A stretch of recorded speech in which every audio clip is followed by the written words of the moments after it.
Honorable Shivambu.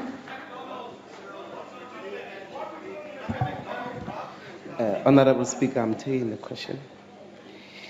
Honorable Deputy President, if you are so confident about your panel's work, why don't you do a referendum? Because if you conduct a referendum, you will find out what we found out from members of the community of Orange Farm in Stratford. We found a plumber who was complaining heavily about the 255 rands he has to pay, traveling around Johannesburg doing his work. Now here are our questions, because we believe that the coal modification and privatization of our roads is the most evil thing people with capitalist mannerisms like you have imposed on our people. How much exactly is SANRAL owing? When is SANRAL expected to pay this debt? And is it true that you are importing this road tolling that you did in Johannesburg to the Western Cape and KwaZulu-Natal? The Honorable Deputy President. Honorable Speaker, I would say to Honorable Ndlozi that the issue of a referendum has not even been an issue that has been considered. And it is out of the question anyway, when the Gauteng government decided on establishing a panel, and it is the Gauteng government's panel, but they decided to do so, they were responding to the needs and the concerns of ordinary people, and they felt that we needed to look at the economic impact. And that was the overriding reason why they did so. And in doing so, the panel found that, one, the e-toll system had been of great benefit in terms of the building of the roads. It has improved the economy of Gauteng, and it has brought all those other benefits that I spoke about. Now, I don't believe that the roads have been privatized. SANRAL is a wholly owned state enterprise or company that has been given the task of, as an agency of improving and building our roads. And in the main, they are doing a fantastic job, and they are rolling out roads throughout the country.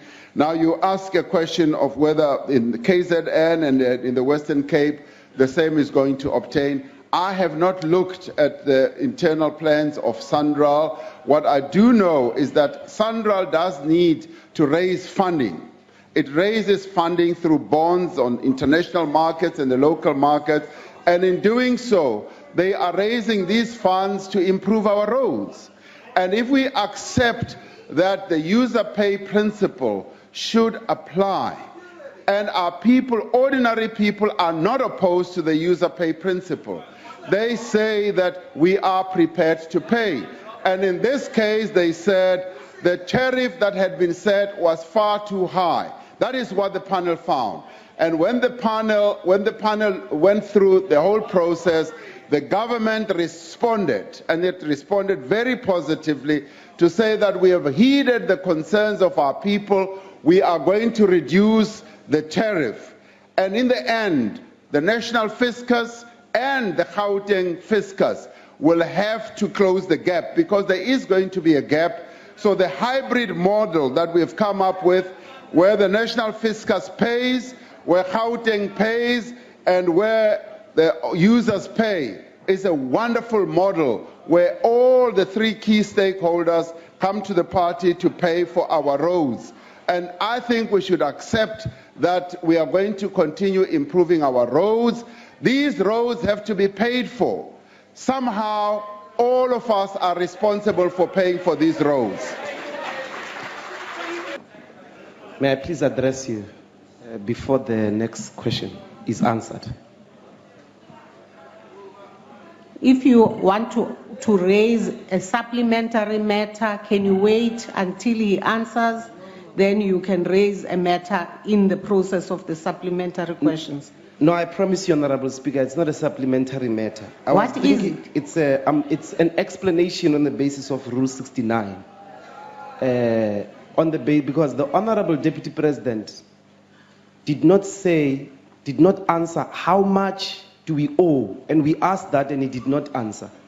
How Honorable- much does Sanral owe? Honorable Ndlozi, And when is it going to be paid? Honorable Ndlozi, So the Deputy President might not have given you the answer you wanted, but he has answered. He has been answering.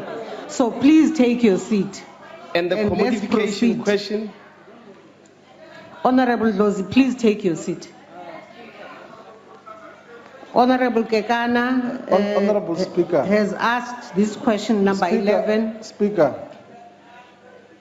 actually, I saw now the Deputy President admits that he did not answer the question about how much is Sanral owing and when is that money going to be paid and completed. Honorable It's not Shivambu. that he never answered at all. Honorable he never even tried to do so. Shivambu, that is not the issue.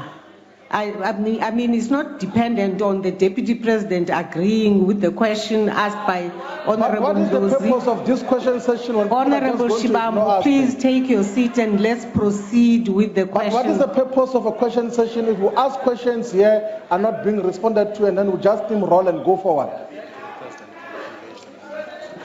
Honorable Shivambu, in fact, you will have access to the Deputy President after this question session. we And want you him can to ask answer all here. manner of questions. We don't want More access to questions him. We you want him to ask answer him. questions here. Honorable Shivambu, please take your seat.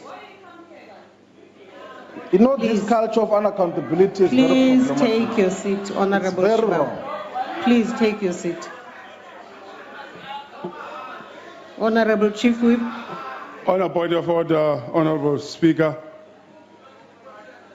Honorable Ndlozi and Honorable Shivambu are taking a chance. Rule 69 has nothing to do with what they're talking about. They're taking a big chance. In fact, they expect you not to look at the rule. They are abusing the Deputy President now.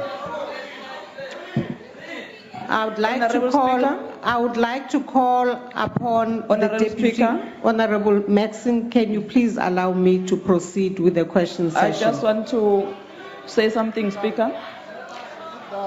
Honorable Maxine, We can explain how Rule 69 applies. I really would like us to proceed with the question session Yes, I also would like to continue. and- without interruptions that are really unfair. Can explain. Speaker, just allow me. Maybe I'm assisting this house. I should allow you to do what, Honorable Maxine? Just to say what I want to say, because you are preempting what I'm going to say. I just want to clarify that in terms of Rule 69, the Chief Whip of the ANC is disputing. Maybe I just want to simplify by reading what the rule says. No, Because, Honorable Speaker, Maxine. what you are doing, we should stick to the rules. And you are quoting the rules. It's here. Honorable So now we Maxine. fail to understand why the Chief Whip of the ANC is distorting everything. Honorable Maxine, please allow us to proceed with the question session. Honorable Deputy President. Honorable Speaker, without seeking to undermine your ruling on this matter, I'm able to tell Honorable Ndlozi that Sanral owes something like 20 billion. And the money has been raised through a variety of bonds that has certain time frames, and some have 5 years, 10 years, 15 years. So an accumulation of all that is 20 billion over a set period, possibly going up to 15 or 20 years. So those are the bond time frames.